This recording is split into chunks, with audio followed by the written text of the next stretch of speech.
The Ed Matei Foundation presents History. Nope, strike that.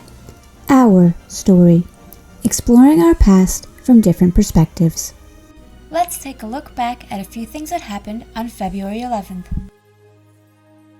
1963, The French Chef premieres. In 1942, after being rejected by the Women's Army Corps and the U.S. Navy's Women's Reserves for being too tall, Julia Child joined the Office of Strategic Services, which later became the CIA, where she may or may not have allegedly been a spy. Her work with the OSS would bring her all over the world, and eventually she'd find herself in Paris, France. There, in 1951, she would graduate from the famed Le Cordon Bleu cooking school, and in 1961, she would co-author the now iconic bestseller Mastering the Art of French Cooking.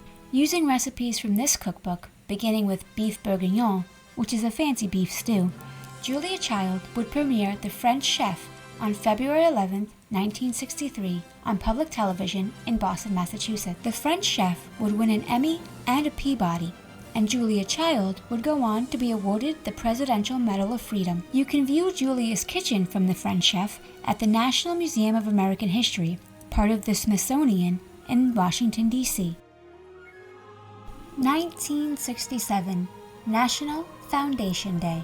As the legend goes, in 660 BC, Emperor Jimmu, the descendant of the sun goddess Amaterasu, would use military strategy to unite the islands that would become Japan. Now, we say according to legend because there's no actual proof Emperor Jimmu ever existed, but regardless of how Japan became a nation, their government decided to celebrate the fact that they were a nation. And February 11, 1967 would be the first National Foundation Day. 2015, International Day of Women and Girls in Science. On December 20th, 2013, the UN General Assembly adopted a resolution on science, technology, and innovation for development, in which it recognized that full and equal access to and participation in science, technology, and innovation for women and girls of all ages is imperative for achieving gender equality and the empowerment of women and girls. But, although science, technology, engineering, and mathematics, known as STEM, fields are widely regarded as critical to national economies, only 35% of all students in STEM-related fields are women.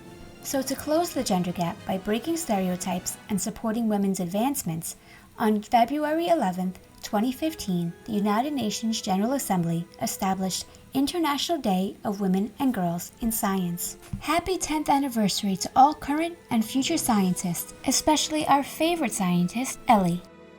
Thanks for listening. Join us tomorrow for more of Our Story.